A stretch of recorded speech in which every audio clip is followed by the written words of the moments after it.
মানুষ বলে যে টাকাই সবকিছু হয় না, কিন্তু সত্যি তো এটাই যে টাকা ছাড়া কিছুই হয় না। হাসপাতালের ওই অসুস্থ মানুষটা জীবনে বাঁচা মরার সাথে লড়াই করে চলেছে, কিন্তু ডাক্তারের প্রথম কথাই হলো আগে টাকা জমা করুন, তারপর চিকিৎসা হবে। স্কুলে পড়লেও টাকা, কলেজে শিক্ষা নিতে গেলেও টাকা, আর চাকরিতে সম্মান, সেটাও তো টাকার কাছে হার মেনে যায়। প্রমোশনটা নিতে গেলেও টাকার দরকার হয়। টাকা থাকলে মানুষ মানুষকে মানুষই ভাবে। টাকা ছাড়া একটি মানুষ যতই সৎ, সাহসী, ভালো মানুষ হোক না কেন, বর্তমানে সমাজ সেই মানুষটাকে অবহেলা করা শুরু করে দেয়। সব থেকে বড় কথা হলো টাকা বর্তমান মানুষের দরকার নয়, টাকা বর্তমান মানুষের প্রয়োজনীয়তা হয়ে উঠেছে। যার টাকা আছে সেই ঠিক তার সব থেকে সম্মানটা বেশি পাওয়ারই যোগ্য।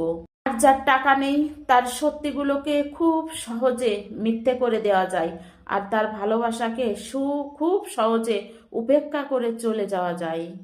এটাই বর্তমানে বাস্তব।